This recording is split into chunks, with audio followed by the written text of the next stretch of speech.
चलिए last class में क्या देखा था हमने? Non identical. अच्छा, नॉन आइडेंटिकल, उसको सीरीज को हम लोगों ने देख लिया। हाँ, देखना तो उसी दिन था, पर आज देखो। देखो, हमको ये सब चीज की जरूरत क्यों पड़ी? जब हमको अपने रिमोट में सेल लगाना था, तब वहां कंफ्यूजन थी कि सीरीज में लगाएं या पैरेलल में लगाएं। तो एक बार सीरीज में लगा के हमने देखा। देखो, अगर हमने सीरीज में लगा दिया,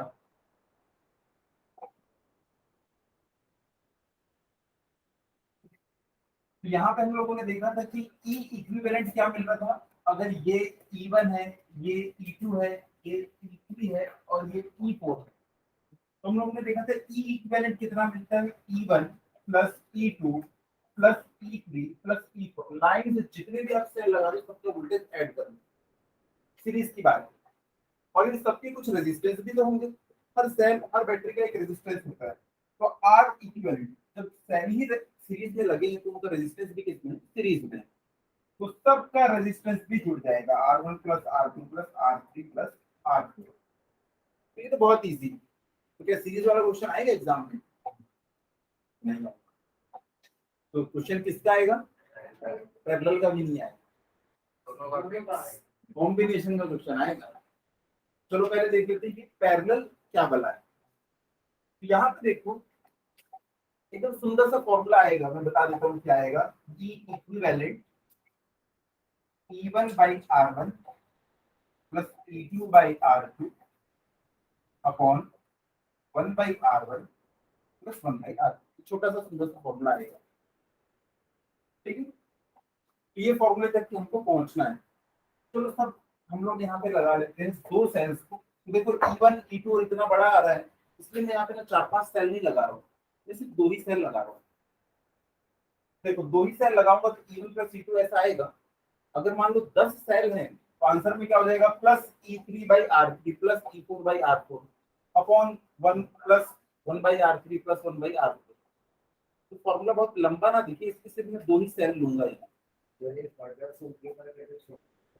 हाँ बिल्कुल कर सकते हैं।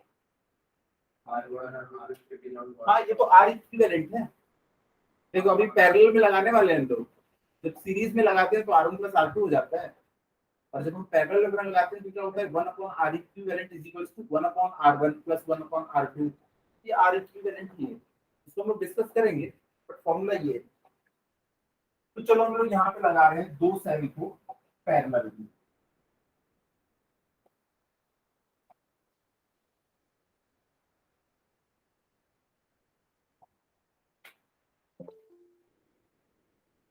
ये हो गया E1,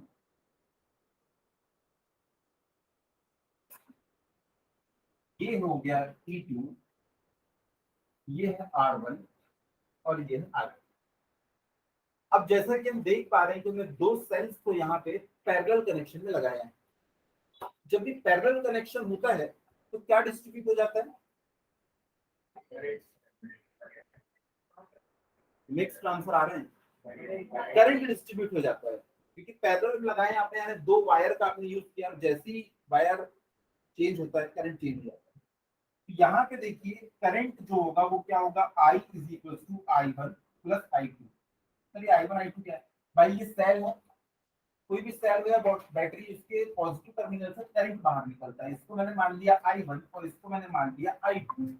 ये दोनों मिलके यहाँ पे जाएंगे तो मैंने मान लिया कि I करंट बन जाएगा। तो I1 plus I2 is equal to I। ये हमारा हो गया मेन यहाँ पे फॉर्मूला। जैसे पिछली बार क्या था? B is equal to V1 plus V2।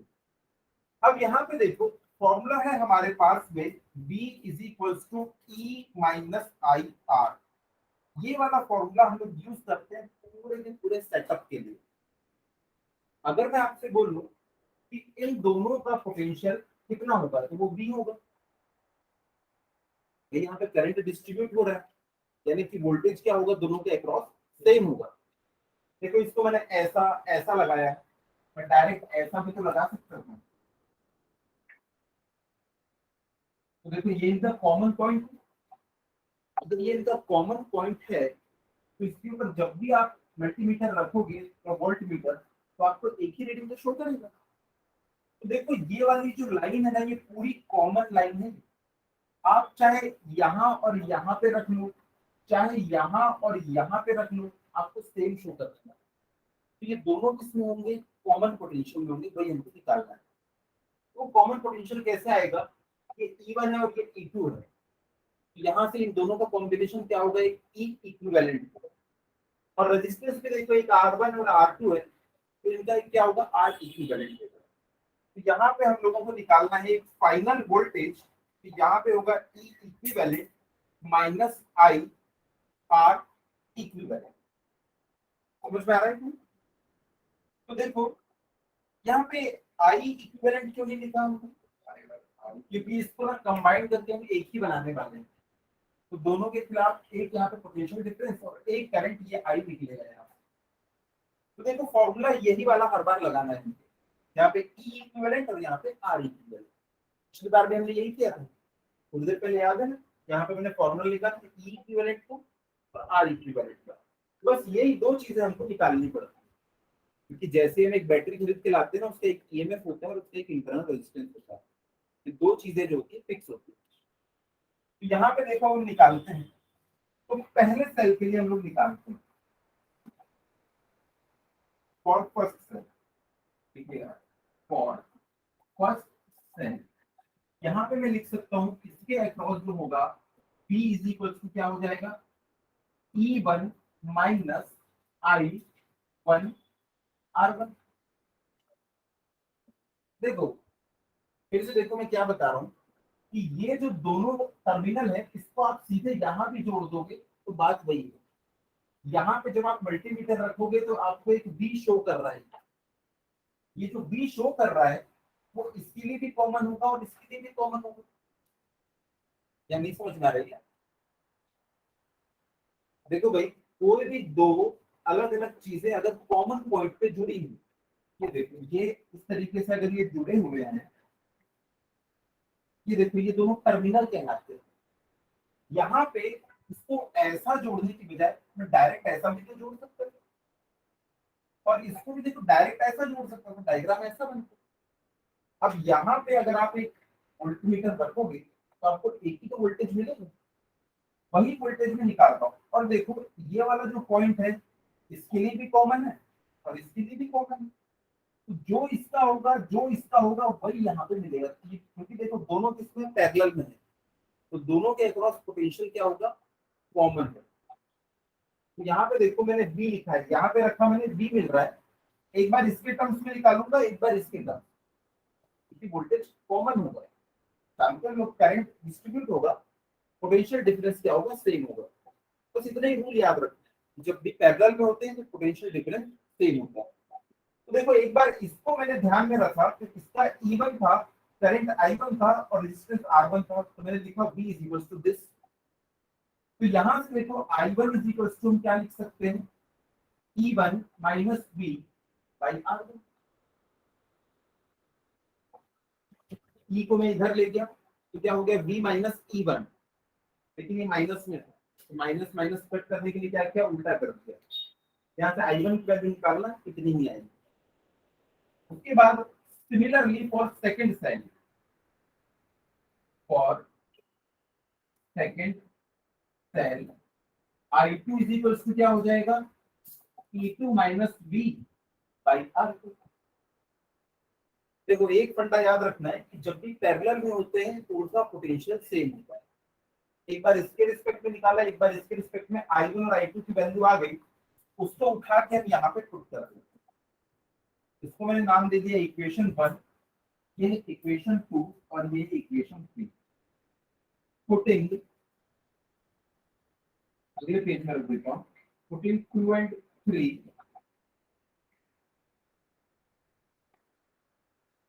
इन 1। देखो 2 और 3 को उठा के मैं 1 में रख रहा हूँ, क्या होगा, I is equal to E1 minus V upon R1 plus E2 minus V upon R2। अब यहां से मैं इसको ऐसा लिख सकता हूं, E1 by R1 minus V by R1, कोई condition, plus E2 by R2 minus V by R2। अब E वाले टर्म एक साथ और B वाले टर्म एक साथ, ये हो जाएगा E1 by R1 plus E2 by R2 minus, और दोनों में B कॉमन है तो मैंने B को कॉमन निकाला तो अंदर क्या बचेगा 1/R1 प्लस 1/R2। देखो B/R1 था, B/R2 था, दोनों में B कॉमन है और माइनस कॉमन है तो मैंने माइनस B कॉमन निकाल दिया तो अंदर में ये बच गया। अब देखो ये हो गया फॉर्मूला हमारा कुछ इस तरीके से, याद करो एक formula B is equal to E equivalent minus I R equivalent. हमको ना उसके फॉर्म में इसको बनाना है, इसके फॉर्म में इसको हमें कन्वर्ट करना है। ये आवाज क्यों कर रहे हैं?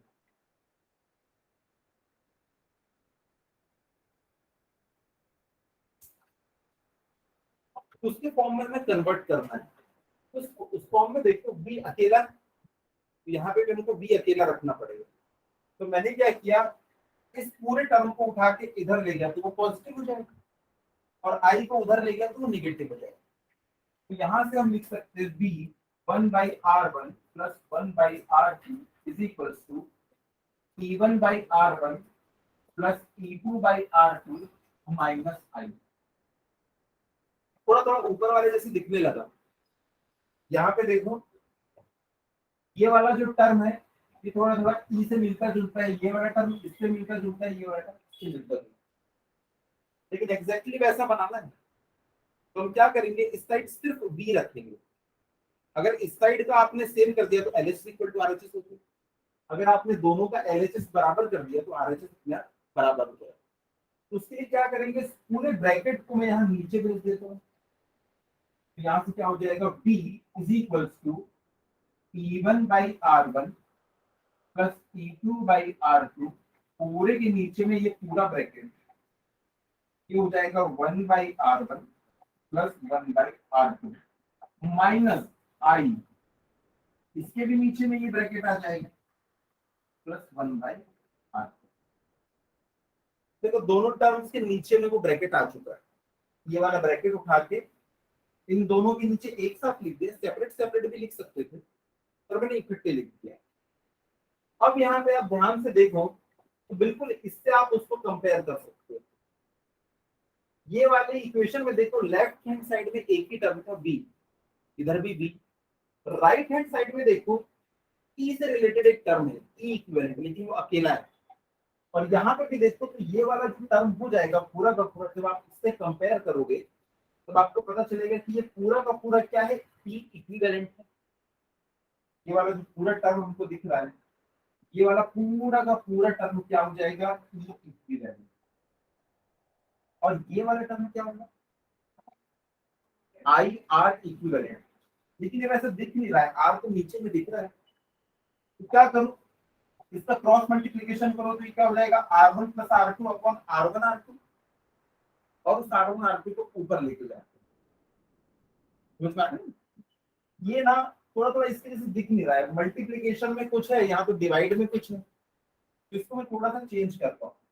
तो चेंज ऐसा होगा V is equals to E1/R1 plus E2/R2 divided by 1/R1 plus 1/R2 minus I R1 R2 upon R1 plus R2।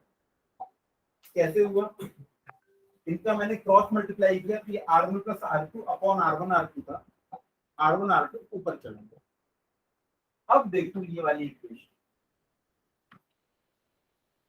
ये पूरा का पूरा क्या हो जाएगा, E equivalent I multiplied by ये क्या हो जाएगा R इक्विवेलेंट, दिख रहा है ना, B is equals to E equivalent minus I R equivalent. तो देखो R इक्विवेलेंट की वैल्यू आ गई R1 R2 upon R1 plus R2। कोई नई चीज है क्या, नहीं। इससे पहले जब भी पैरेलल में दो रेजिस्टेंस होते थे हम ऐसे तो निकालते थे R1 R2 upon R1 plus R2। यहाँ पे भी पैरेलल में है तो R इक्विवेलेंट तो हमको याद रखने नहीं, ये वाला फॉर्मूला जो ये तो हमको याद रखना पड़ेगा, E1/R1 plus E2/R2 upon 1 by R equivalent. ये आर इक्विवेलेंट नहीं है, ये क्या है 1 अपॉन आर इक्विवेलेंट। याद होगा जब पैरेलल में होते हैं तब हम ऐसे निकालते हैं 1 by R one plus 1 by R. ये जो वैल्यू है ये किसकी है 1 अपॉन आर इक्विवेलेंट की है, ये पूरी वैल्यू है। तो ये आर इक्विवेलेंट को हम लोग चाहें तो ऊपर भी लिख सकते हैं, तो लिखना ना लिखना आपकी मर्जी है। और स्टैंडर्ड जो फॉर्मूला है उसको हम इस तरीके से लिखते हैं, तो ये फॉर्मूले को आप नोट डाउन कर लीजिए। डेराइव कैसी हुआ ये पता चल गया। बहुत इजी है, जब एक बार घर में खुद से करोगे ना तो चीजें और क्लियर हो जाती है।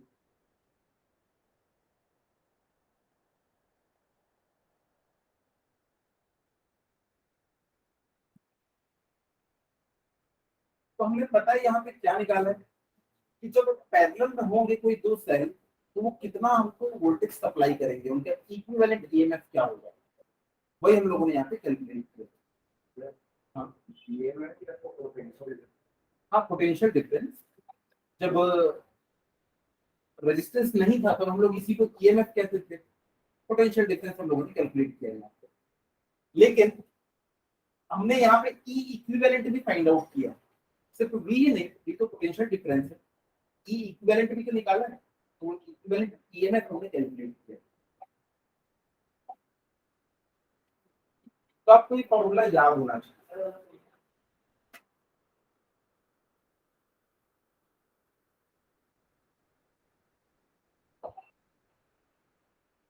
तो कुछ बच्चे इसको ऐसा भी लिख लेते हैं, आप भी चाहो तो लिख सकते हो, V is equals to E1 by R1 plus E2 by R2 into R equivalent minus I R equivalent। और पता होना चाहिए कि पैरेलल में इक्विवेलेंट रेजिस्टेंस निकालते कैसे।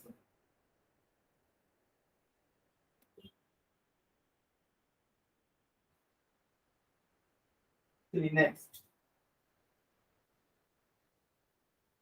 combination of cells।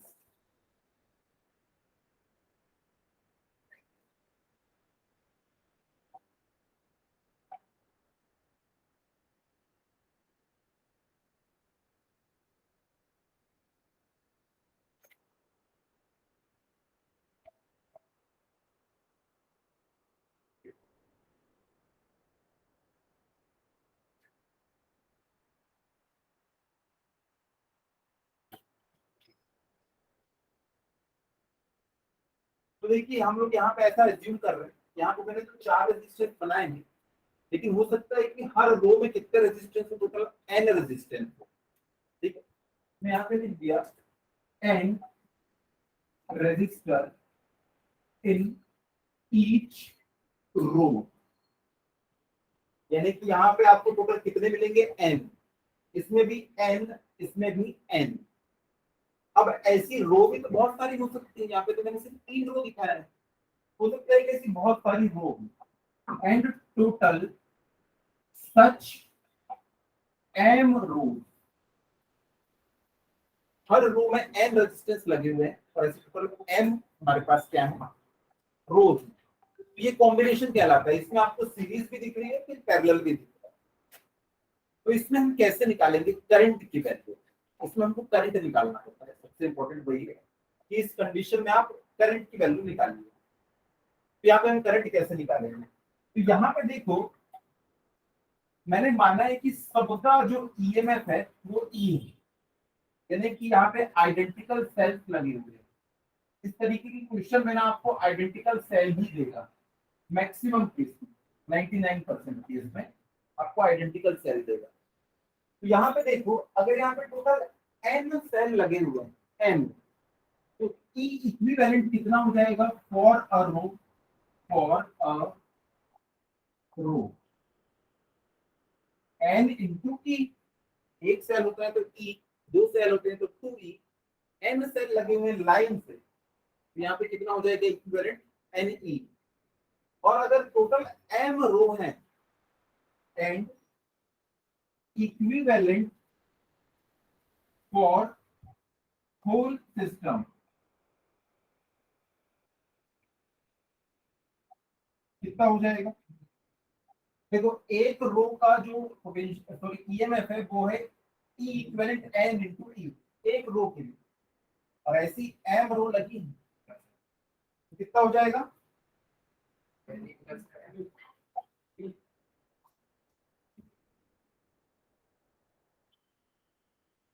इसका एन ई है, इसका भी एन ई है, इसका भी एन ई है। ऐसे मान लो एम रोज लगी हुई है तो कितना होगा?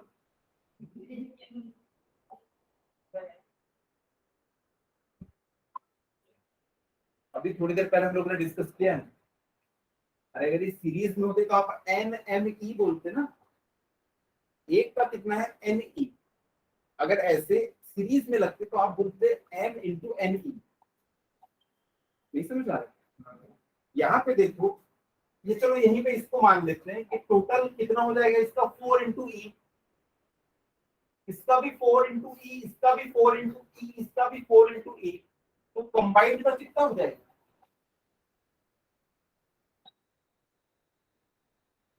पैरेलल में लगे हैं, करंट डिस्ट्रीब्यूट होता है लेकिन पोटेंशियल डिफरेंस डिस्ट्रीब्यूट नहीं होता, तो टोटल सिस्टम का भी कितना हो जाएगा?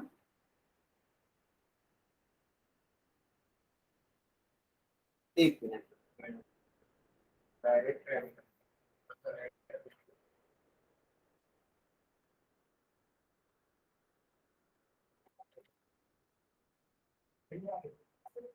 आप प्लान लेके आओ।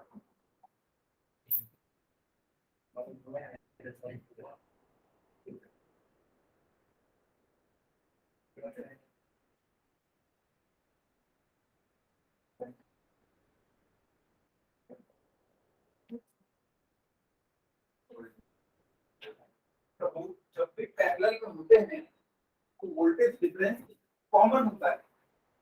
अगर 1.5 वोल्ट का आपने एक सेल लिया, ऐसे 10 सेल लगा दो लाइन, तो पोटेंशियल डिफरेंस कितना होगा? 1.5।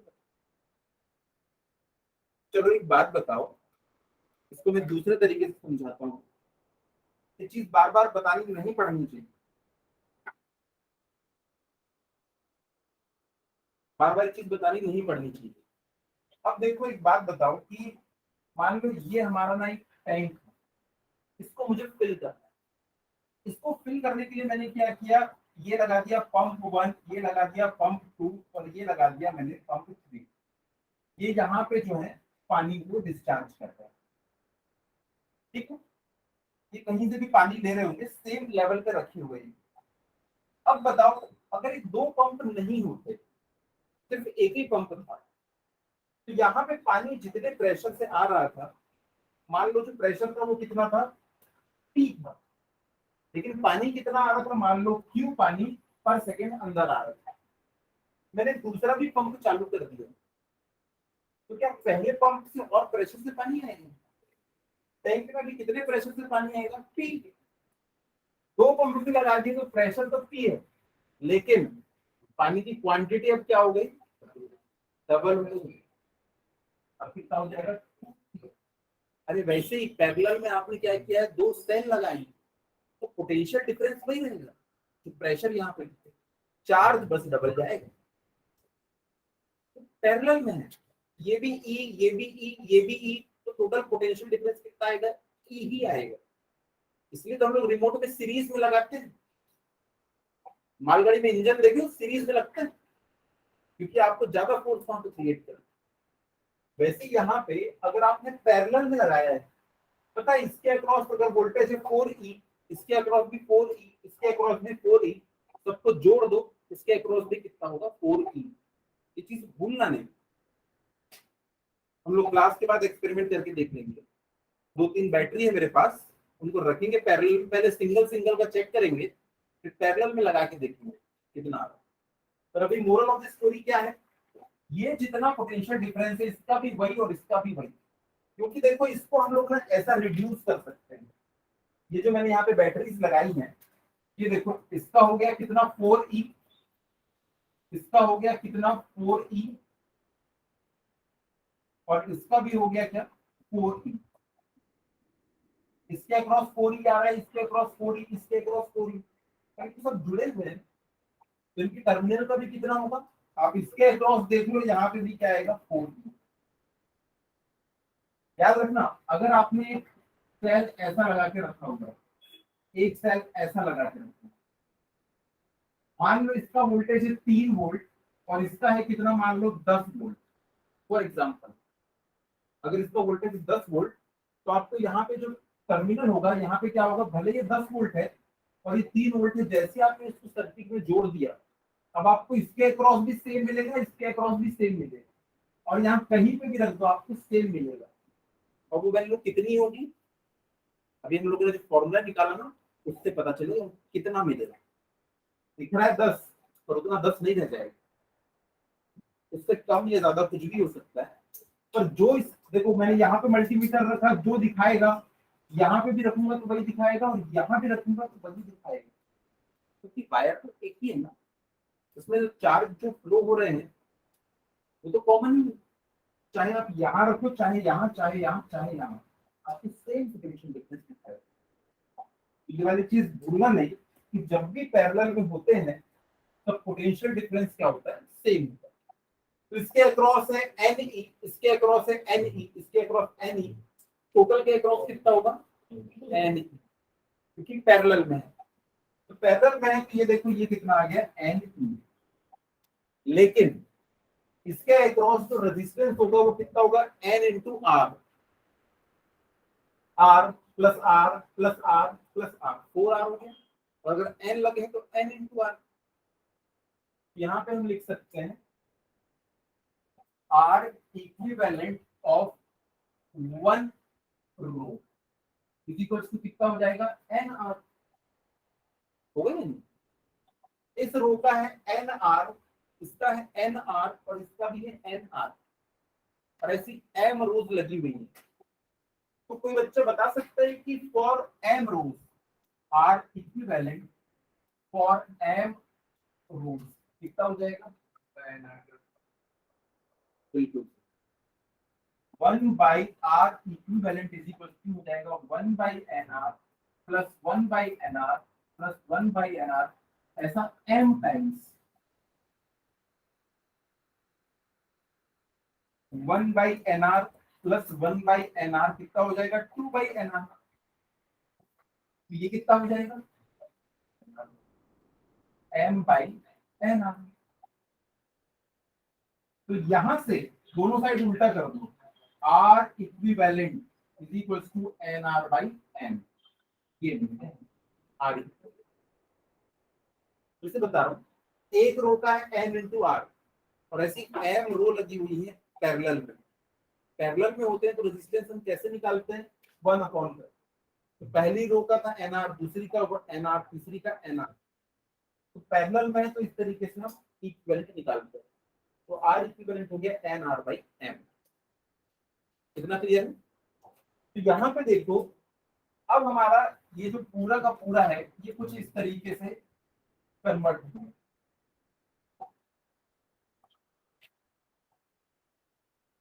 ये है E इक्विवेलेंट और ये है R इक्विवेलेंट, और ये R तो पहले से था। ये पूरा सर्किट जो है मैंने सारे के सारे सेल और रेजिस्टेंस को मिला दिया, मिलाने में मुझे एक कॉमन पोटेंशियल आ गया और एक कॉमन रेजिस्टेंस आ गया। अब यहां से निकालना है मुझे कि कितना करंट आई फ्लो होगा, यहां से मुझको निकालना है कितना करंट आई फ्लो होगा। तो यहां से मैं कैसे निकाल सकता हूँ, I is equals to E equivalent upon में इक्विवेलेंट रेजिस्टेंस या total resistance of the circuit. अब सिर्फ यही रेजिस्टेंस नहीं, जब इस सर्किट में करंट फ्लो होगा तो ये कैपिटल R तो यहाँ पे रोल प्ले करेगा। तो अब देखो टोटल यहाँ पे कितना हो जाएगा I का वैल्यू, टोटल इसका EMF है E equivalent divided by total resistance, कितना हो जाएगा I is equal to NE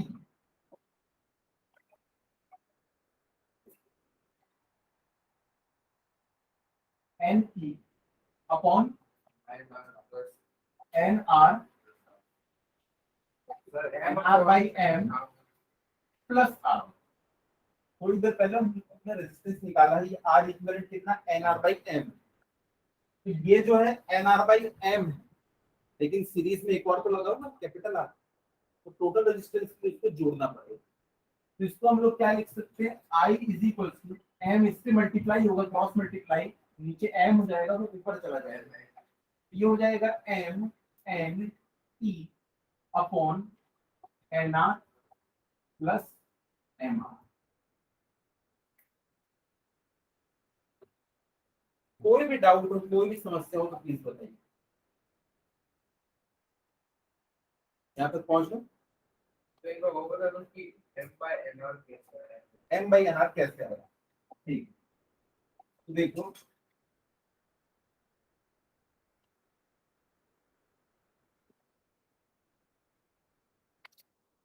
ये आ गया था एन आर, ये आ गया था एन आर, और ये भी आ गया था एन आर।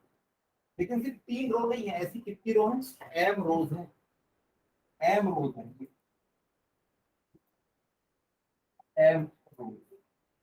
तो देखो ये सब पैरेलल, अगर पैरेलल में है तो रेजिस्टेंस क्या हो जाता है, 1 अपॉन एन आर, मतलब 1 by R N, R one plus 1 by R two plus 1 by R three, 1 by N R plus 1 by N R plus 1 by N R, ऐसा एम टाइम्स। सिर्फ इन दोनों को ऐड करोगे तो क्या होगा, 2 by N R, total M है, तो आर इक्विवेलेंट क्या हो जाएगा, एम अपॉन एन आर। उनको आर इक्विवेलेंट की इधर भी उल्टा कर दो, उधर भी उल्टा, क्या हो जाएगा, R equivalent is equal to N R by M. और जो सर्किट है उसमें सिर्फ इंटरनल रेजिस्टेंस नहीं, एक एक्सटर्नल आर भी है, टोटल सर्किट का रेजिस्टेंस कितना हो जाएगा, N R by M plus R. ये कहां से आएगा, तो ये सारी की सारी बैटरी का टोटल इंटरनल रेजिस्टेंस। ये समझ आया, आ गया ना। ये फॉर्मूला हम लोगों को याद रहना चाहिए। अब एक अलग चीज बता रहा हूँ, मेनली कॉम्पिटिटिव एग्जाम में वो यूज होती है। हाँ, कौन सा, ये वाला। देखो ये ऐसा है कि फ्रैक्शन में नहीं है, हमने m को इससे मल्टीप्लाई किया, क्या हो जाएगा, N R plus M R, पूरे के नीचे में m, ना, ये है N R by M plus R by 1 लिख सकते हैं इसको। अब दोनों को हम ऐड कैसे कर सकते हैं, इसको इससे मल्टीप्लाई, इसको इससे मल्टीप्लाई, तो N R into 1 plus M R divided by हो जाएगा m। और ये जो m है इनके नीचे में आएगा तो ये ऊपर चला जाएगा, तो ये ऐसा फॉर्मेट चलेगा। अब यहाँ पे जेडबल नीट में एक क्वेश्चन पूछता है, इस आई की वैल्यू मैक्सिमम कब होगी, यहाँ से आई मैक्स की वैल्यू की कंडीशन पूछता है। मुझे लगता है कि शायद आपको 1 मार्क के लिए पूछ सकता है, 1 मार्क के लिए पूछ सकता है। तो बताएगा यहाँ पे आई की वैल्यू मैक्सिमम कब होगी,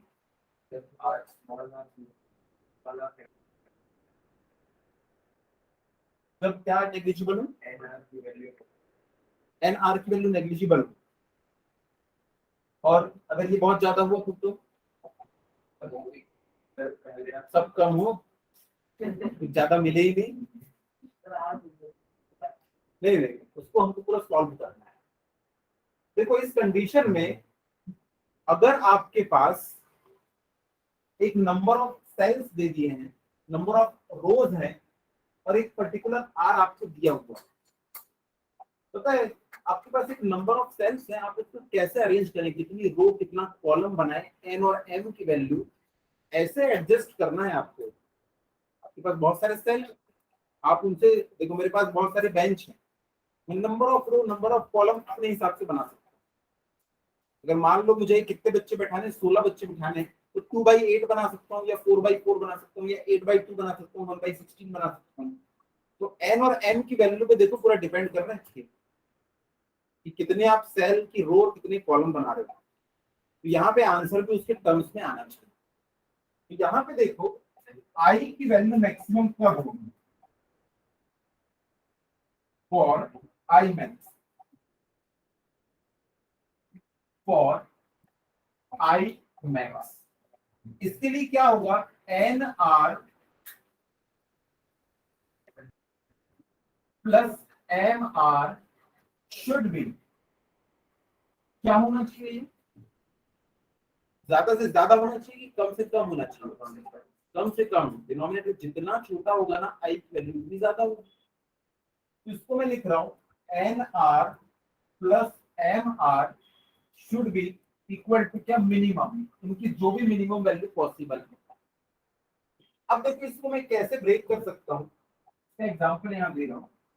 तो अगर a प्लस बी लिखा हुआ है ना, तो इसको आप क्या लिख सकते हो, इसको आप ऐसा लिख सकते हो अंडर रूट ए का square plus under root B का स्क्वायर।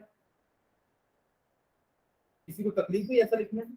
नहीं, स्क्वायर रूट पड़ जाएगा स्क्वायर। मेरा मन यहाँ नहीं माना, मैं चाहता हूं ऐसा भी लिखूं,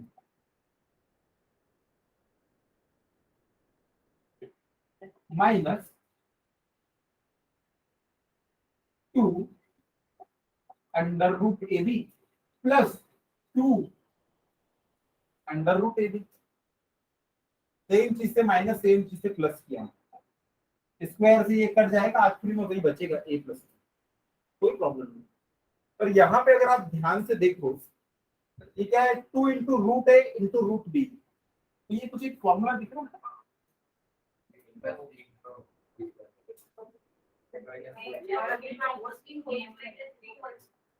नहीं, ए माइनस बी होल स्क्वायर नहीं, ये अंडर रूट ए माइनस अंडर रूट बी का होल स्क्वायर। ए माइनस बी का स्क्वायर होता तो ए का स्क्वायर प्लस बी का स्क्वायर होता, तो ये अंडर रूट ए माइनस अंडर रूट बी का स्क्वायर है। सेम चीज में यहाँ पे करने वाला हूं, तो अपनी अपनी सीटों पे बैठे रहना, उछलना नहीं सर ये कैसे आ गए। मैंने आपको प्रोसीजर पूरा बता दिया, लेकिन आखिर में ये भी बचेगा भाई, इसने मिलकर फॉर्मूला बना दिया प्लस 2 ए बी, ये बचने वाला है। मेरी मर्जी, मुझे अंदर माइनस चाहिए था। प्लस करने में क्या दिक्कत है वो अभी हम देखेंगे, प्लस करके हम आंसर तक के नहीं पहुंच सकते। चलो हम यहाँ पे देखते हैं कि कैसे कर सकते हैं तो।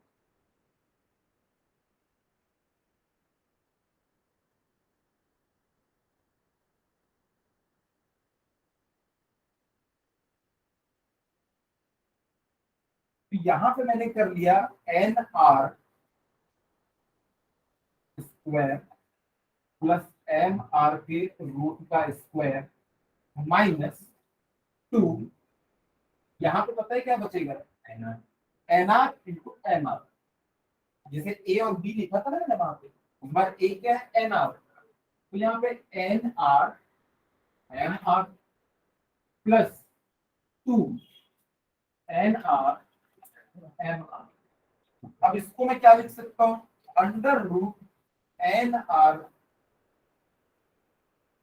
Minus under root M R का स्क्वायर, इसने बना दिया plus 2 N R M R. ये शुड भी इक्वल टू होना चाहिए मिनिमम, मिनिमम वैल्यू आना चाहिए, इसकी वैल्यू कितनी होनी चाहिए, मिनिमम होनी चाहिए। अब आप यहाँ पे एक चीज देखो, क्या ये वैल्यू जो है 0 या कुछ हो सकती है, इस पूरी चीज को आपको ना कम से कम बनाना है, तो आप किसी को 0 कर लो तो बहुत अच्छा होगा। क्या ये वैल्यू 0 हो सकती है, नहीं। क्या ये ब्रैकेट 0 हो सकता है, हाँ। अगर N R equal to M R हो जाए तो ब्रैकेट की वैल्यू हो जाएगी 0, ये पूरा का पूरा टर्म 0, सिर्फ यही बचेगा।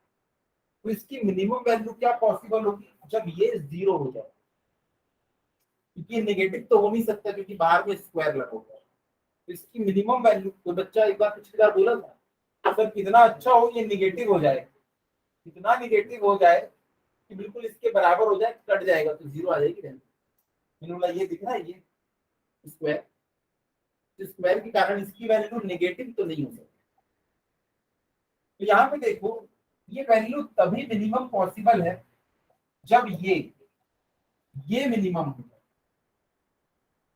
और ये मिनिमम कितना हो सकता है, 0।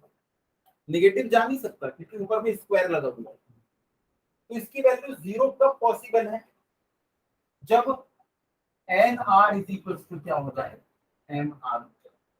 या सबसे इंपॉर्टेंट चीज अभी आ रही है, देखो एम को मैं नीचे भेज देता हूँ, तो R is equal to N R by M मिल जाएगा। कुछ जाना पहचाना नहीं लग रहा है। हाँ, ये टोटल इंटरनल रेजिस्टेंस था।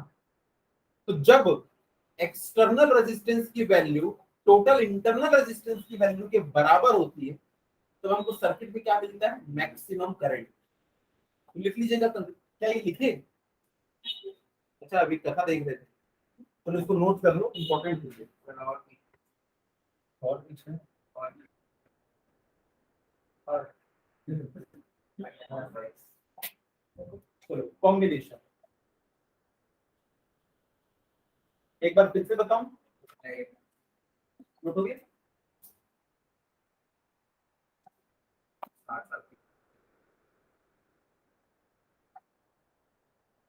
मुझे लगता है 1 मार्क में पूछ सकता है, अभी तक पूछा नहीं। मैक्सिमम करंट के लिए क्या कंडीशन हो सकती है, जब external resistance total internal resistance से इक्वल हो जाएगा तब हमको मैक्सिमम करंट मिलेगा। उसको मैं लिखवा दूंगा, आप लोग ये नोट कर लीजिए।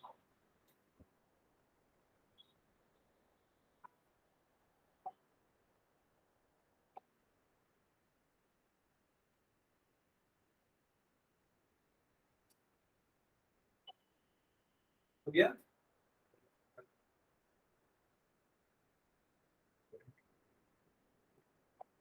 मेरी बात भी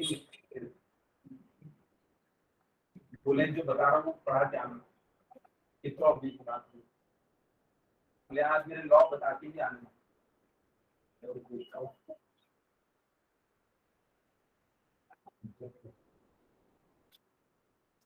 स्कूल में हो गया किरचॉफ लॉ, केसीएल केवीएल दोनों हो गए। चलो थोड़ा सा तब तक की नॉलेज चेक कर लेते हैं। केसीएल के पीछे का कॉन्सेप्ट क्या है, तो किस लॉ पे बेस्ड है, लॉ ऑफ कंजर्वेशन ऑफ, तो चलो ये नहीं बताया, केसीएल की बात कर रहा हूँ। क्या law of conservation of energy पे केवीएल, हाँ इलेक्ट्रिक चार्ज। केसीएल जो है law of conservation of electric charge पे बेस्ड है। जो केवीएल है वो है law of conservation of electric energy. हो गया ये?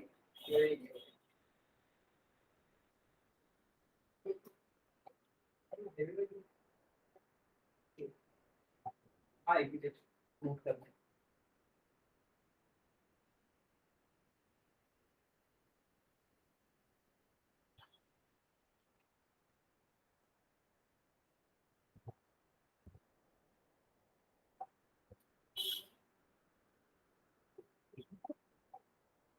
अच्छा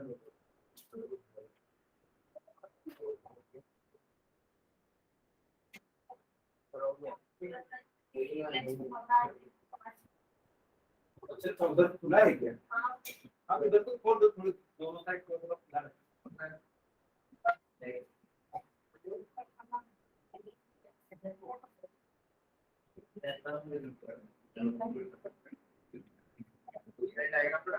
हाँ चाहो तो बता, हमने अभी भी इक्विवेलेंट निकाला है।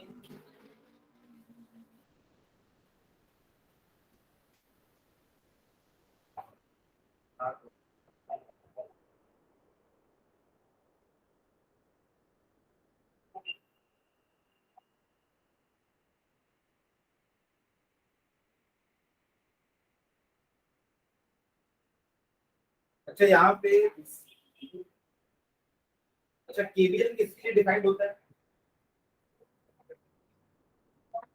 केसीएल किसी पॉइंट के लिए, जंक्शन के लिए, नोड के लिए डिफाइंड है, और केवीएल एक लूप के लिए क्या, एक आर्म के लिए।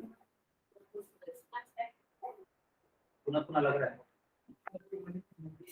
तो इसके ऊपर कुछ अच्छे से क्वेश्चन करेंगे जिससे ना पूरा कॉन्सेप्ट क्लियर हो। पर याद रखना अलग अलग स्कूलों में साइन कन्वेंशन अलग अलग चलता है। हम लोग वो वाला साइन कन्वेंशन लेंगे जो कि सबसे इजी है। एज्यूम करते हैं पता चलो डायरेक्शन उसके बाद डायरेक्ट प्लस माइनस करना। हाँ, तो वही जो डायरेक्शन है वो अलग अलग लेते हैं, अलग अलग।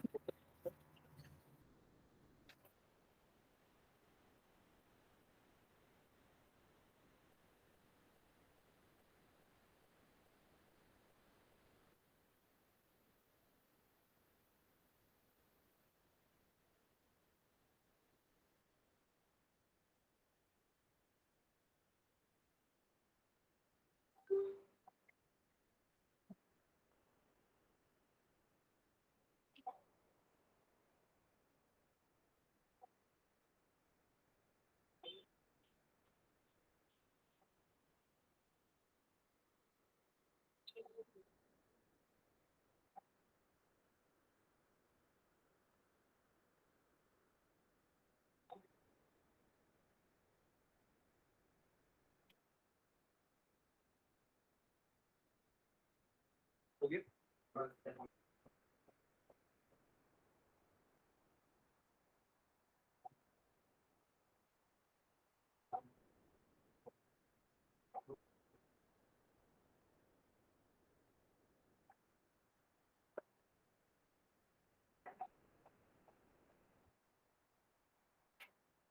ऊपर लिख दे for under root N R minus N R cubic minimum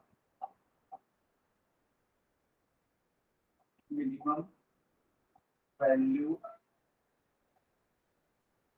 possible is 0। 0 से कम नहीं हो सकता क्योंकि स्क्वायर लगा हुआ है। इसको 0 के इक्वेट कर देंगे, N R minus M R equal to 0। M R उस साइड गया, दोनों साइड का स्क्वायर भी, ये बच गया।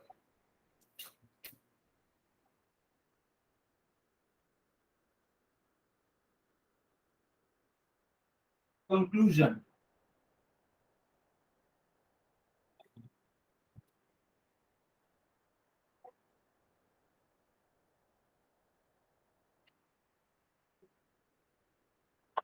लिखिएगा conclusion, for current to be maximum, for current to be maximum in a circuit, in a circuit of mixed grouping of cells, mixed grouping, mixed grouping को ये कहा जाता है जब सीरीज और पैरेलल दोनों होते हैं तो मिक्स्ड ग्रुपिंग कहते हैं। Mixed grouping of sales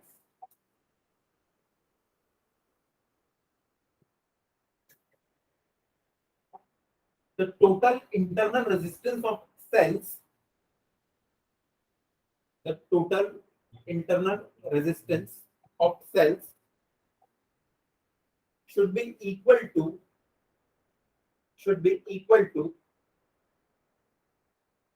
externally applied resistance.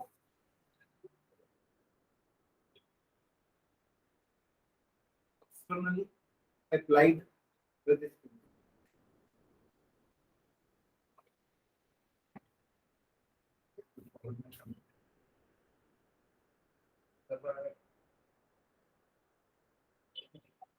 चलिए करते हैं।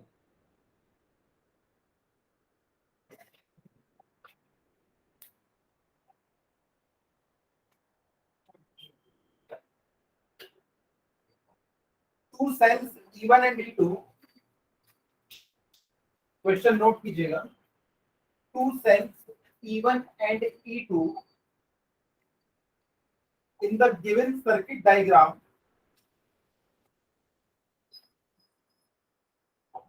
have an EMF of have an EMF of 5 volt and 9 volt. 5 volt and 9 volt, and internal resistance of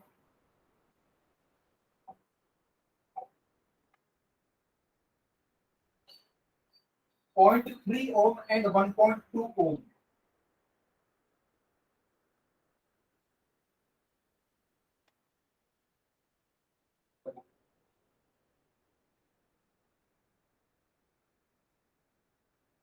Respectively.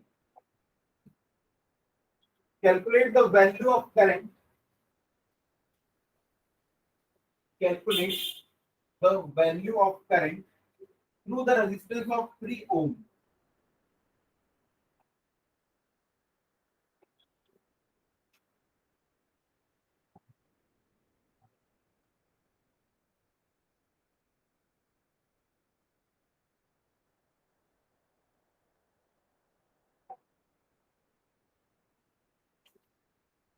तो यहाँ पे 3 ओम का जो रेजिस्टेंस है उससे कितना करंट पास होगा वो हमें कैलकुलेट करना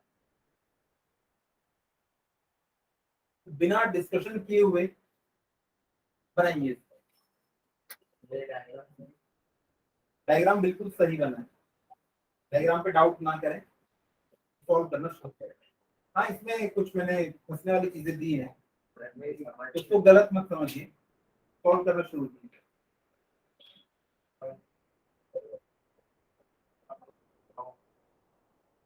यहाँ पे सेल का इंटरनल रेजिस्टेंस है, उसको मैंने दिखाया तो नहीं है पर लिख दिया है, तो आप कंसीडर करेंगे।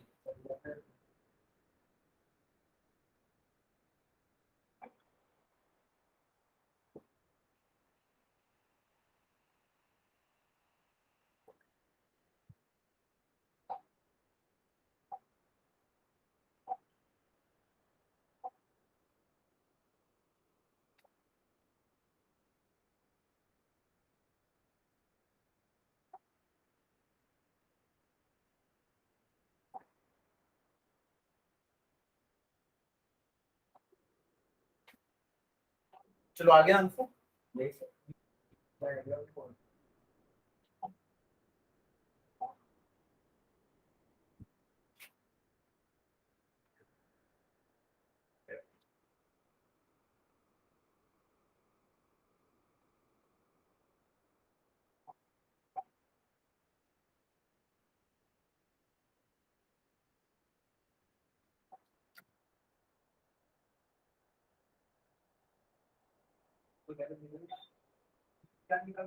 करंट निकालना है।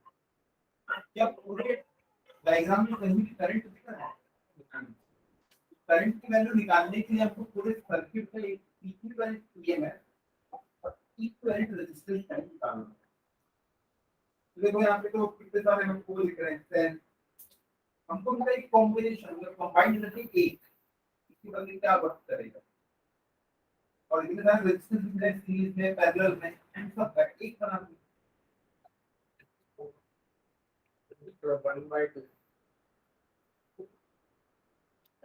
1/2 एम्पियर। इसकी वैल्यू आई है तो 3 ओम से पास होना करंट, और ये पूरा भी है ना वो 3, ये 3 ओम है। अच्छा अब देखिए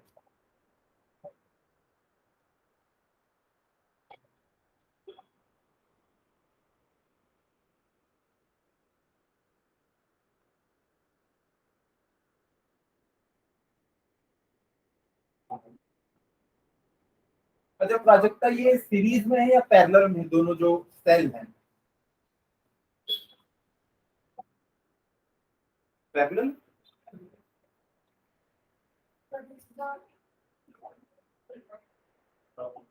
भले जुड़े उल्टे हैं पर हैं तो सीरीज में। हाँ वो माइनस होगा वो अलग बात, पर दोनों हैं सीरीज। तो देखो इसका प्लस उसके प्लस से जुड़ा हुआ है, ये उल्टा है। देखो दोनों प्लस नहीं होंगे यहाँ पे। 9 + 5 अगर किसी ने 14 कर दिया है और हंस रहा है तो मतलब वो गलत। 9 - 5 4 वोल्ट होगा। लेकिन अब मैं डायग्राम कैसे बनाऊं, ऐसा बनाऊं या ऐसा बनाऊं?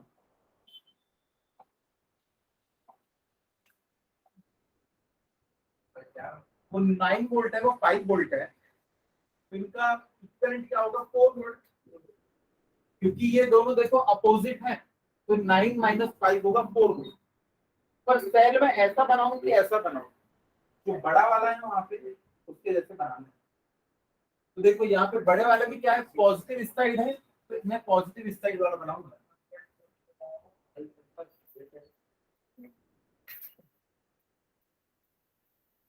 और ये हो जाएगा कितना? 4। अच्छा एक बात बताओ, रेजिस्टेंस कितना हो जाएगा? रेजिस्टेंस को कोई माइनस तो नहीं किया? रेजिस्टेंस कभी माइनस नहीं होते, रेजिस्टेंस हमेशा ऐड होते हैं, चाहे उल्टे लगे हो रेजिस्टेंस भी माइनस। हाँ, रेजिस्टेंस तो रेजिस्टेंस है, मेटल तो मेटल हो गए है, ऐसे रेजिस्टेंस तो रेजिस्टेंस हो गए, चाहे आप ऐसे लगाओ चाहे ऐसे लगाओ पेन। तो टोटल जो रेजिस्टेंस होगा ना वो कितना होगा? 1.5 ओम। अब नीचे देखो कि 3 और 6 हैं, दोनों पैरेलल में है, तो इन दोनों का इक्विवेलेंट में यहाँ पे निकाल रहा हूँ। 3 × 6/3 + 6 यानी 18/9 यानी कि 2 ओम। इस पूरे की जगह में लिख दूंगा 2 ओम, और उसके बाजू में क्या दिख रहा है? 4.5। अब ये 2 है फिर 4.5 ऐसा लिखूंगा अच्छा नहीं लगता, सीधे 6.5 लिख दूंगा। तो देखो 4.5 और इनका कॉम्बिनेशन का 2 ऐड करके मैं डायरेक्ट लिख रहा हूँ यहाँ पे 6.5। अब इस बैटरी का जो रेजिस्टेंस है ये भी तो सीरीज में ही जुड़ा हुआ है, तो अलग से उस 1.5 को क्यों लिखूं? मैं इकट्ठे अब क्या लिख देता हूँ? 8 वोल्ट।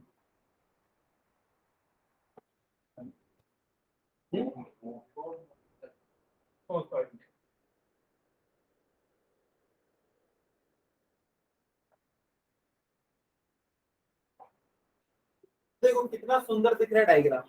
एक ही हमको ये ईएमएफ सोर्स दिख रहा है, एक ही रेजिस्टेंस। अब यहाँ पे आप आई की वैल्यू निकाल सकते हो। आई हमेशा ये बड़े वाले टर्मिनल से ना बाहर निकलता है, तो इस आई की वैल्यू क्या हो जाएगी? हमें पता है V = IR फॉर्मूला होता है, तो यहाँ से I हो जाएगा V/R। तो आई वोल्टेज कितना दिख रहा है? 4, और ये दिख रहा है 8, तो 1/2 एम्पियर। यानी इस सर्किट में जो करंट फ्लो हो रहा है, वो जो करंट है वो है 0.5 एम्पियर। 0.5 एम्पियर करंट फ्लो हो इस पूरे सर्किट। तो देखो करंट निकला 0.5, यहाँ जाएगा, क्या लगता है यहाँ पे डिस्ट्रीब्यूट होगा या नहीं?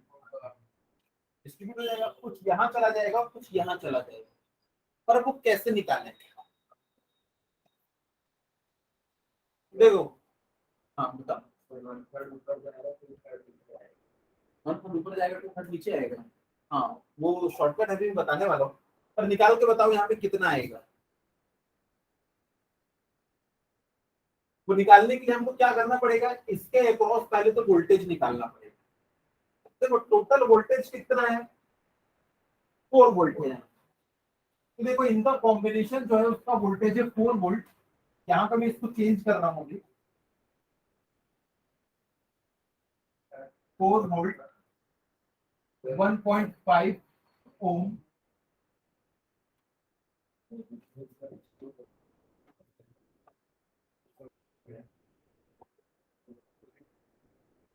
देखो डायग्राम ऐसा है हमारा, यहाँ पे करंट कितना आ रहा है? 0.5 एम्पियर। अब आपको इस 3 ओम में से कितना करंट पास हो रहा है वो निकालना है। ये 3 ओम है, ये 6 ओम है, ये 4.5 ओम। आपको निकालना है कि इससे कितना करंट पास हो रहा है। आपको आर की वैल्यू पता है, आई निकालने बोला है, तो आपको वी पता होना चाहिए कि इसके अक्रॉस पोटेंशियल डिफरेंस कितना है। तो देखो रास्ते में ये रेजिस्टेंस मिला, इसने इसका कुछ ना कुछ पोटेंशियल डिफरेंस खा गया। इसने कितना पोटेंशियल डिफरेंस खाया? V is equals to I R. तो करंट 0.5 घूम रहा है ना, जब इससे गया होगा तो पोटेंशियल कितना ड्रॉप हुआ होगा? I इंटू आर, इतना खत्म हो गया यहाँ। उसके बाद जब इससे क्रॉस हुआ होगा I इंटू आर 0.5 इंटू 4.5, यहाँ इतना खत्म होगा। कैलकुलेट करो, ये कितना हो जाएगा? 0.5 इंटू 1.5, ये हो जाएगा 0.75, और इसको मल्टीप्लाई करो कितना हो जाएगा? ये 2.25। plus 7. 1.5. तो देखो इसने 2.25 खा लिया, इसने 0.75 खा लिया, मिलके कितना खा लिया? 3 खा लिए, था 4। अब जो 1 बचा वो बेचारे इसके लिए बचा। तो इसके अक्रॉस कितना होगा? अगर टोटल के अक्रॉस 1 वोल्ट है, दोनों पैरेलल में है, तो इसके भी अक्रॉस 1 होगा और इसके भी अक्रॉस 1 होगा, क्योंकि पैरेलल में है। करंट डिस्ट्रीब्यूट होगा लेकिन वोल्टेज सेम रहेगा। तो इसके अक्रॉस देखो 1 वोल्टेज लगा हुआ है। आपको V की वैल्यू पता है 1 वोल्ट, I निकालना है, और करंट सॉरी रेजिस्टेंस 3 दिया हुआ है। तो इससे जो करंट पास होगा वो कितना हो जाएगा? 1/3 एम्प। क्लियर? अब देखो इसको निकालने का एक शॉर्टकट मेथड, यहाँ पे ध्यान से देखो। अभी हमको यहाँ वोल्टेज निकालना पड़ा, यहाँ वोल्टेज निकालना पड़ा, हमने उसको माइनस किए, देखिए 1 वोल्ट बचा है। तो V is equals to I R का हमने फॉर्मूला लगाया। उससे भी इजी मेथड है, वो हम लोग देखते हैं।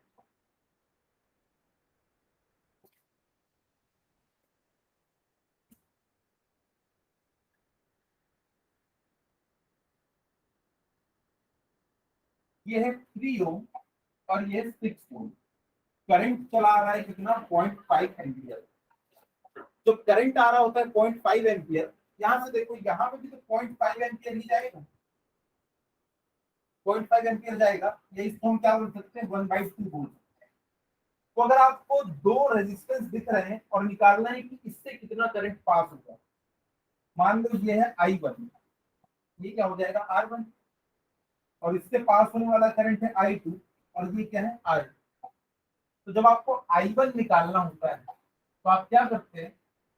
ये जो I1 है तो इसका ही तो कुछ पोर्शन होगा। तो हम क्या करते हैं? इस I1 को निकालने के लिए पहले तो I लिख देंगे। तो मैंने यहाँ पे लिख लिया I मल्टीप्लाइड बाई जिससे आपको करंट निकालना है ना, उसके बाजू वाला यहाँ पे रेजिस्टेंस लिखेंगे। निकालना है I1 और यहाँ पे क्या लिखेंगे? R1, और नीचे लिखेंगे R1 R1।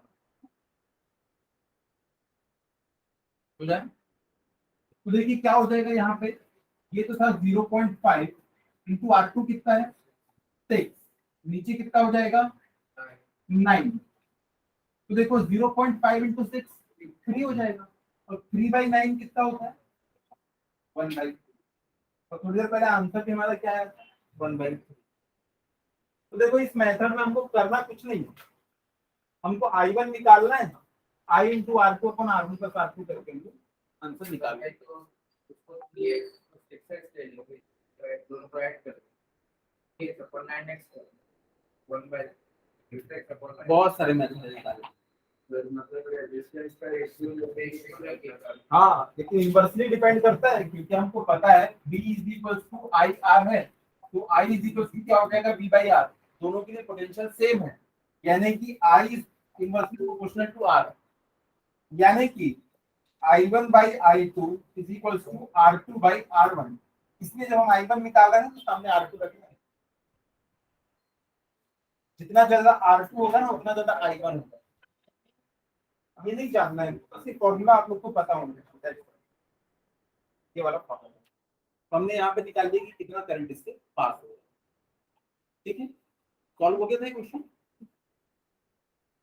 चलिए हेडिंग डालते हैं।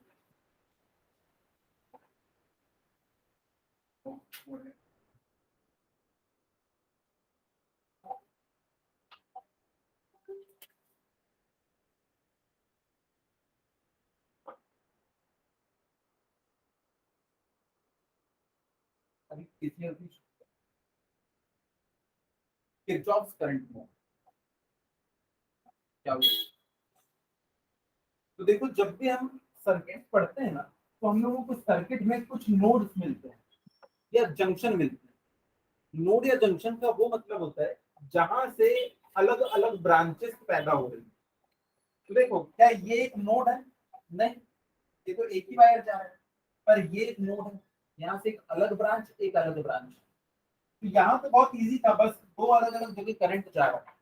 लेकिन आगे चल के ऐसा हो सकता है कि किसी एक पॉइंट पे, ये कोई पॉइंट है, इसमें I1 आ रहा हो, इधर से I2 आ रहा हो, लेकिन इस तरफ I3 निकल रहा हो, इस साइड I4 अंदर आ रहा हो और इस साइड I5 निकल रहा हो।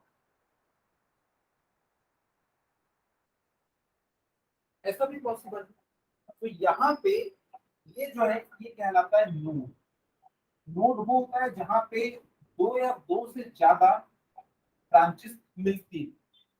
तो यहाँ पे देखो इस नोड के ऊपर अकॉर्डिंग टू केसीएल जितना भी करंट आ रहा है जा रहा है, इस सबको ऐड करोगे तो क्या मिलेगा? हमको जीरो मिलेगा। आप खुद देखो, अगर कोई एक ये पॉइंट है, इसमें बहुत सारे पाइप लगे हुए हैं, तो जितना पानी इस पॉइंट में आ रहा होगा उतना ही तो बाहर जा रहा होगा। तो ये पॉइंट इस पानी को खा सकता है क्या? तो करंट भी क्या है? चार्ज। जितना चार्ज आएगा उतनी चार्ज बाहर भी जाएगा, वो पॉइंट अपने में स्टोर करके नहीं रख सकता। तो यहाँ पे अकॉर्डिंग टू केसीएल क्या हो जाएगा? I1 plus I2 plus I4, ये अंदर आ रहा है, ये अंदर आ रहा है, ये अंदर आ रहा है, तो इतना अंदर आएगा तो ये plus, minus I3 minus I5 equal to zero according to Kirchhoff's law. तो ये डायग्राम बना के इसको लिखिए, फिर मैं कुछ लिखवा रहा हूँ। अगर इसका आर है तो बाहर नहीं जाएगा, तो कैपेसिटी को पॉइंट करेगा। पॉइंट स्टोर कर ही नहीं सकता है। हम जब भी पढ़ते हैं ना, दो टाइप के करंट पढ़ते हैं। एक हम पढ़ते हैं इंस्टेंटेनियस करंट और दूसरा पढ़ते हैं स्टडी करंट। स्टडी करंट मतलब वो अब एक कांस्टेंट वैल्यू ले चुका है, तो उसमें अगर वो स्टोर करता चला जाएगा तो करंट की वैल्यू चेंज होती रहेगी। तो ये स्टडी रह ही नहीं पाएगा। और हम लोग क्या पढ़ते हैं? Study current. आगे चलते हैं हम लोग पढ़ने वाले हैं जैसे कैपेसिटर। जैसे यहाँ से हम स्विच ऑन करते हैं ना, वो बहुत सारा चार्ज खाने लगता है, तो सर्किट में करंट जो धीरे धीरे बढ़ता है। तो उस समय हम लोग एनालिसिस नहीं करते हैं। हम एनालिसिस तब करते हैं जब वो पूरा चार्ज खा चुका है, अब करंट स्टेबल हो चुका है।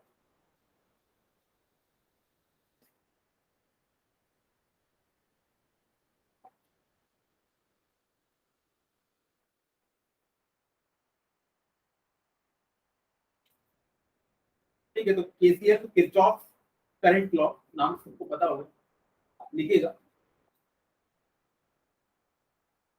According to KCL, according to KCL, the algebraic sum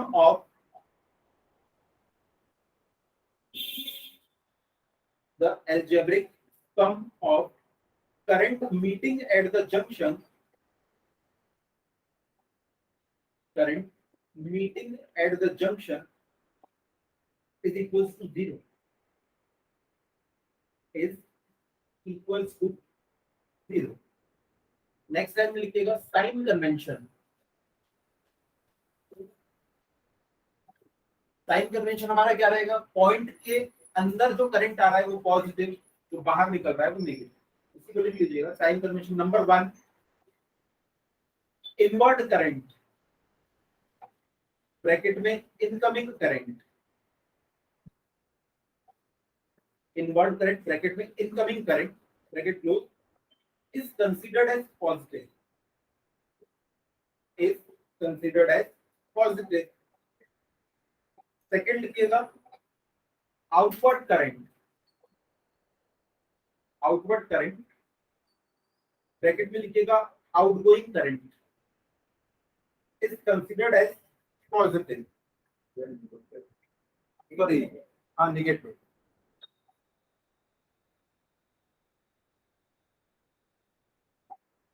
outward current जो है वो नेगेटिव।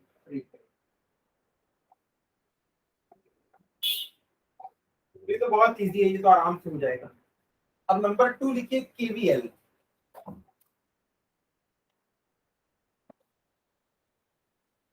ये बहुत इंपॉर्टेंट है, इसके ऊपर न्यूमेरिकल बनाने में मजा आएगा, आज वो मजा हम लेके जाएंगे। हाँ, किरचॉफ वोल्टेज लॉ। अच्छा, एक और चीज, जो पिछला वाला हम लोगों ने लिखा है ना, उसमें एक स्टार पॉइंट बना के लिखिएगा। It is based on star point, 1 mark में पूछता है। It is based on conservation of electric charge. Sorry, starting में लॉ भी लिखना है। It is based on law of conservation of electric charge. भाई जितना चार्ज अंदर जाएगा उतनी चार्ज बाहर जाएगा, इलेक्ट्रिक चार्ज। नंबर 2 केवीएल में पहले स्टेटमेंट लिखिएगा। According to KVL,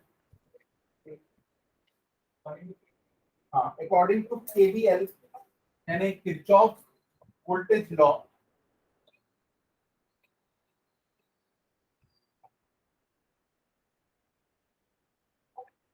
the sum of potential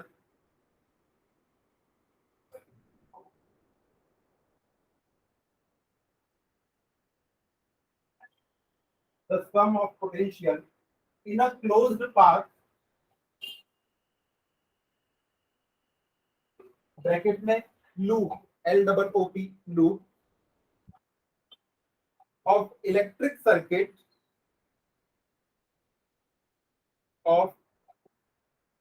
circuit is zero,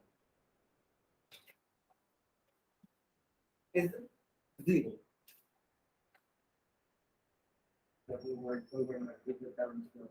हाँ, देखो यह है point A, point B, point C, point D, point E, point.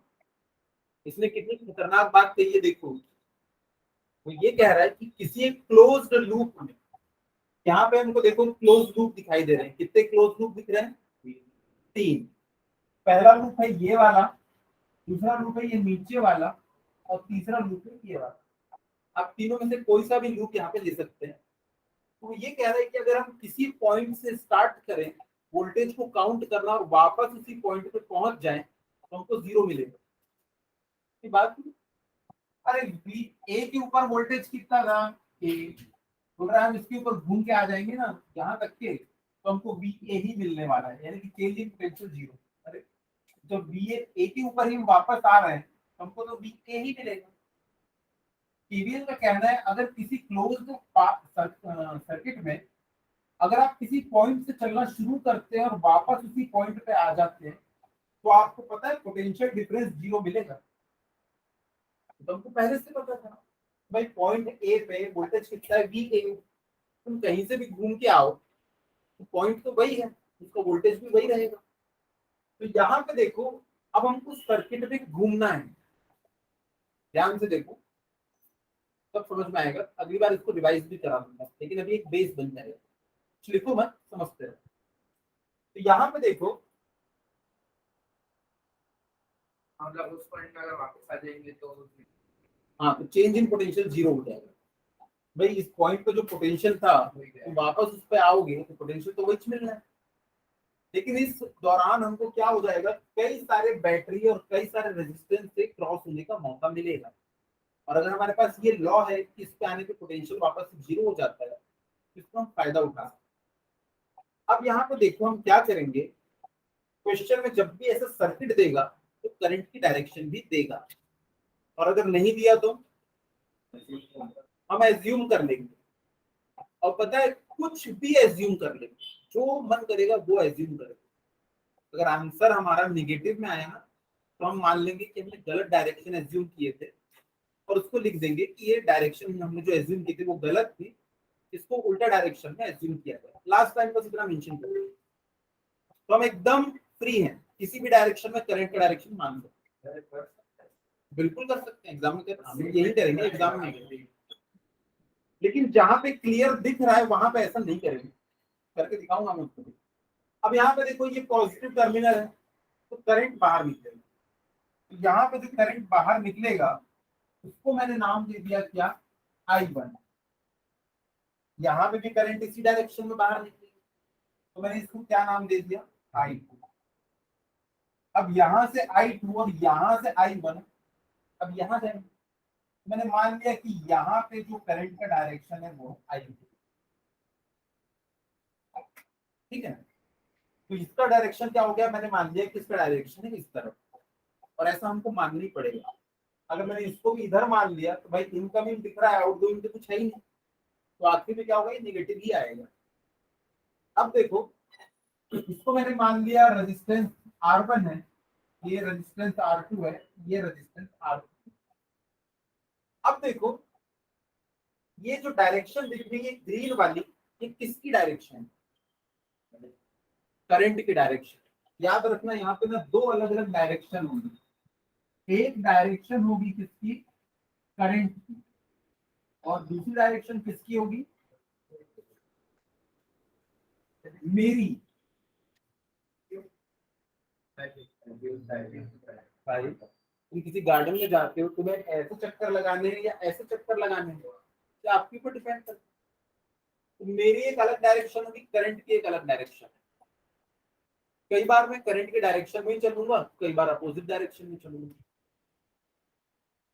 तो यहाँ पे याद रखना कि जब बैटरी आएगी तो बैटरी को प्रणाम कर देना है। बैटरी जब सामने आई तो उसमें डायरेक्शन वायरेक्शन नहीं देखी, लेकिन जब रेजिस्टेंस सामने आया तब डायरेक्शन का खेल है। ये चीज याद रखो, बच्चे इसी में कंफ्यूज हो जाते। बैटरी आएगी तो क्या करेंगे, प्रणाम, लेकिन जब रेजिस्टेंस आएगा तब हम डायरेक्शन की बात करेंगे। तो देखो, यहाँ पे करंट का डायरेक्शन था ऐसा, लेकिन मेरी मर्जी है, मैं पहले ना ये वाले सर्किट में घूमना चाहता हूँ, AFEP। इस सर्किट में अगर मैं घूमना चाहता हूँ तो या तो मैं ऐसे घूम सकता हूँ या तो मैं ऐसे घूम सकता हूँ। देखो अभी मैं सिर्फ ऊपर वाले सर्किट की बात कर रहा हूँ। तो यहाँ पे देखो, हरा वाला किसका डायरेक्शन है, करंट का, और पिंक वाला किसका डायरेक्शन है, आपका, बोलो आपका, आपका, मेरी डायरेक्शन। अब देखो मैं जा रहा हूँ इधर, और सबसे पहले मैं किससे टकराया, बैटरी से। बैटरी के साथ डायरेक्शन में खेल है क्या, नहीं, प्रणाम करो। किससे टकराया, उसके कौन से टर्मिनल से, पॉजिटिव टर्मिनल से। तो आप सीधे लिख दोगे क्या, +E1। अगर नेगेटिव टर्मिनल से टकराते तो ना बेटा, बोल दो बस, 5 मिनट छोड़ रहे हैं। देखो जैसी बैटरी आई हमने प्रणाम किया, जो दिखा प्लस दिखा तो प्लस, हाँ भाई प्लस। लेकिन अब हम इधर जा रहे हैं, अब हमको कौन दिखा, रेजिस्टेंस। अब यहाँ पे डायरेक्शन का खेल है, करंट किस डायरेक्शन में जा रहा है, इधर, और हम भी किस डायरेक्शन में जा रहे हैं, इधर। सब कुछ अच्छा है, तो हम क्या लिखेंगे, प्लस। अच्छा, हम लोग यहाँ पे किसको जोड़ रहे हैं पता है, वोल्टेज को जोड़ रहे हैं। भाई वोल्टेज डिफरेंस ही तो निकालना है, तो इसके अक्रॉस हमको पोटेंशियल ड्रॉप निकालना है।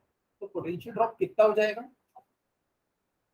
V is equals to I। पूरा वोल्टेज ही तो जोड़ रहे हैं, तो इसके अक्रॉस V कितना होगा, I into R, I1 into R। अच्छा, हम तो अपोजिट जा रहे हैं, तुम लोग बताए नहीं। हाँ, मेरी डायरेक्शन है ये, और करंट की डायरेक्शन है देखो ये। तो करंट यहीं से नहीं आ रहा पूरा, हम ऐसा एक सर्किट में मान के चलेंगे करंट। इस पूरे सर्किट में I1 की डायरेक्शन ऐसी मान के चलेगी, ये ऐसी। तो यहाँ पर मैं प्लस नहीं लिखूंगा, क्या लिखूंगा, माइनस। तो अगर अपन को पता नहीं क्या है इसके, मर्जी से, मैंने बताया ना, पहले ही बोला, तो आप प्लस लिख सकते, बिल्कुल प्लस लिख सकते हो, करंट डायरेक्शन को ऐसा मान लो। लेकिन अभी मैं बता रहा हूँ कि हम लोग शुरू कैसे करते हैं। जो पॉजिटिव टर्मिनल है उससे करंट निकलता है, ये हमको पता है, वहाँ जानबूझ के हम गलत नहीं करेंगे। यहाँ पे भी देखो पॉजिटिव टर्मिनल तो करंट निकलेगा, अब करंट निकला, अब यहाँ पे कुछ है नहीं तो निकला है, तो इधर अंदर जाएगा, कॉमन बात। तो यहाँ पे हो गया माइनस, करंट क्या था I1 और रेजिस्टेंस क्या है R1, ये तो पोटेंशियल ड्रॉप थी। अब उसके बाद जब मैं यहां से पहुंचा यहाँ, अब मैं इधर को जाऊंगा, मैं नीचे नहीं जाऊंगा, मैं इस सर्किट को एनालिसिस कर रहा हूँ। मैं जब यहाँ पहुंचा तो यहाँ पे देखो कौन मिला मुझे, रेजिस्टेंस, और इस रेजिस्टेंस के पास जब मैं गया तो करंट की डायरेक्शन क्या है, ये निकला टकराव, क्या लिखूंगा माइनस, क्या लिखूंगा I3R2, तो कैसे I1 मत लिख देना भाई, इससे ये I3 पास हो रहा है, तो हमने ये लिखा। अब हम जब घूमते हुए यहाँ पहुंचे, वापस से ये देखो, वापस से इस पॉइंट पे पहुंचे, जैसे हम पहुंचेंगे तो हमको पता है कि टोटल वोल्टेज डिफरेंस कितना आएगा, सीधे इक्वल टू क्या लिखेंगे, ठीक है। तो इस इक्वेशन को लिखने का फायदा ये, इसमें से कोई एक आध चीज ना अननोन हो तो आपको वहां से पता चलता है। चलो अब ये जो नीचे वाला सर्किट है इसके लिए हम लोग लिखते हैं, हर बार हमको लिखना हो, घर जाना है लेट हो जाए। बस ये आखिरी इस सर्किट को समझ लो, घर ला। तो ये वाले सर्किट में देखो, मेरी घूमने की इच्छा हो गई कि मैं ऐसे घूमूं, मैं शुरू कर रहा हूं पॉइंट बी से, मेरी डायरेक्शन ये, करंट की डायरेक्शन ये, तो क्या लिखूंगा पहले प्लस I3R2, ये R2। अब मैं घूमते हुए पहुंचा यहाँ, जब मैं यहाँ पहुंचा तो इसमें देखो करंट की डायरेक्शन है ये और मेरी भी डायरेक्शन है ये, तो फिर से क्या लिखूंगा प्लस I2R3। लेकिन जब मैं यहाँ पहुंचा मुझे दिखी बैटरी और मैं कहाँ टकराया, उसके नेगेटिव टर्मिनल। मान लो ये E1 था और ये E2, नेगेटिव टर्मिनल से टकराया तो माइनस E2। अब जब मैं इधर गया तो वापस B पे पहुंच गया, फिर कुछ नहीं बना, तो इक्वल टू, ठीक है। चलिए आज यहीं तक के रखते हैं हम लोग,